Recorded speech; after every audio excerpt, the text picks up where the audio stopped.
Scott? Good. Good? Yep. Casper, I mean, test team.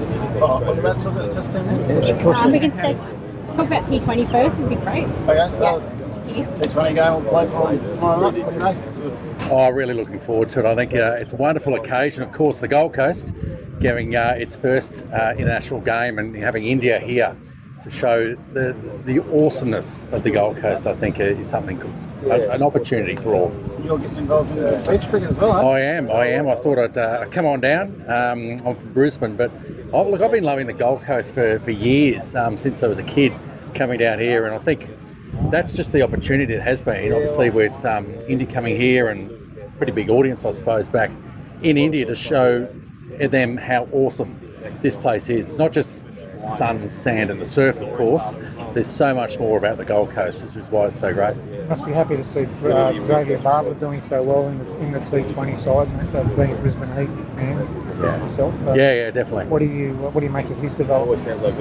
I've really loved watching Xavier coming through. I remember seeing him as a young fella in the squad. Of course, Andy Bickle, good mate of mine, is actually the bowling coach, and seeing him along the way. So, look, I think it just continues the great path of Queensland with this fast bowling theme that we've had. I know when I first came in the side, there was Carl Rackerman, Craig McDermott, Jeff Thompson was our coach, and then I suppose seeing it now where someone like Xavier Bartlett can come into a side, of course Michael Nessa as well, and just seeing the talent that's there, but having those resources is fantastic. What does having a game like this on the Gold Coast do for some of these young kids that are coming through the ranks?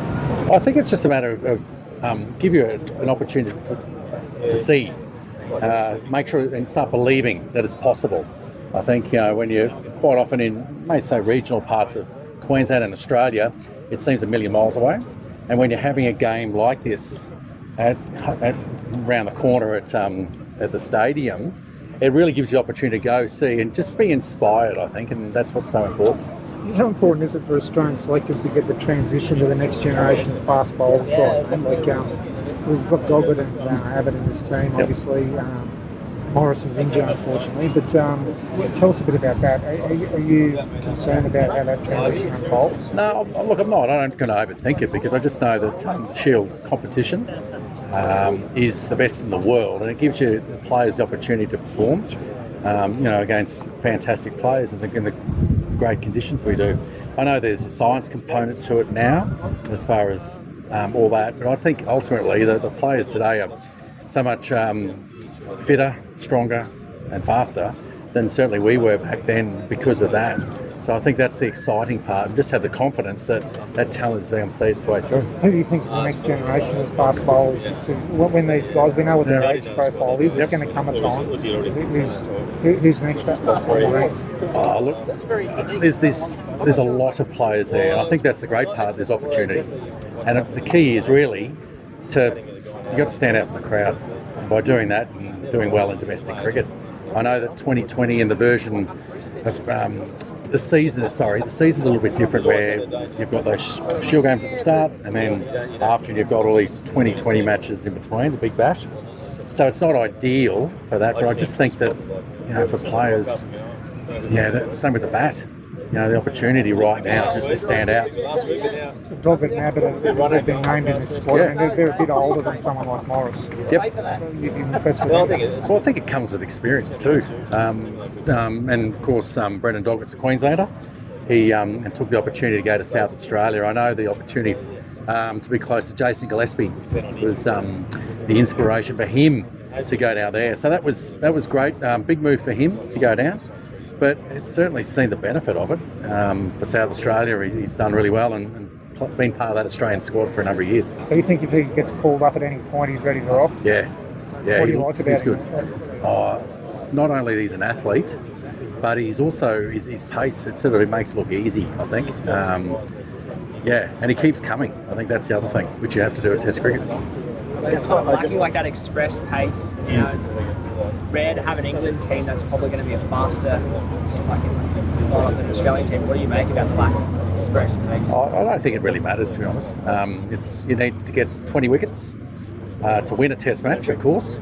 And I just think you've got to find a way to do it, and you share the load in across it. I don't think the players today, with protection, the way the techniques and all that, no one's too bothered with the sheer pace of the ball. The skills are there with the bat so good. So I don't think it's a concern at all. I think for the Australian players, the players we have in the side right now are so good and are definitely going to do the job. What do you make of the squad this morning in the top order? What would your top order be if you had to put a selector's hat on? Look, as far as if you're talking top three, I like Marnus batting at 3. I'm not sure what combination or what they're looking at there, but I just think with stability, he's been out of the side, he's found a way back through weighted runs.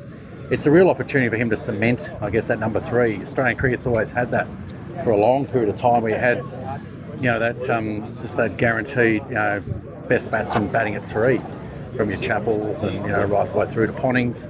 And I reckon that's the chance for Marnus right now, is that batting at 3 to really secure and make that his spot for the next many years. So do you think Weatherall opens, Green bats at 6 and Webster misses out? Possibly. Yeah, and not being a selector, no one was going to listen to me anyway, so yeah. Well, Casper, just wanted to know, since you have spoken about bowlers in all formats, how tough it is for them. For someone like Jasprit Bumrah, who plays all formats, in a good part of this Indian team, how do you think this is an ideal way to manage his workload? These days, in Indian cricket at least, workload management has been a very fancier term. Yeah. Oh, look, it's not easy. I think that's the beauty, because if it was, everyone would be doing it. And I think that's the best part of seeing someone like Jasprit Bumrah coming in. The skills that he has are exceptional. And the other part I love about it with him is that his technique, his bowling style hasn't been coached out of him. It's been encouraged. I think there's something in that, really. And I think that's where he's naturally adapted, his body has, to the workloads. And now, of course, with the 3 forms, just got to time it. And I know Test cricket's number 1. We've seen T20 sort of come up, maybe take over the second position, and that's what we're seeing here. We're looking forward to the game and watching him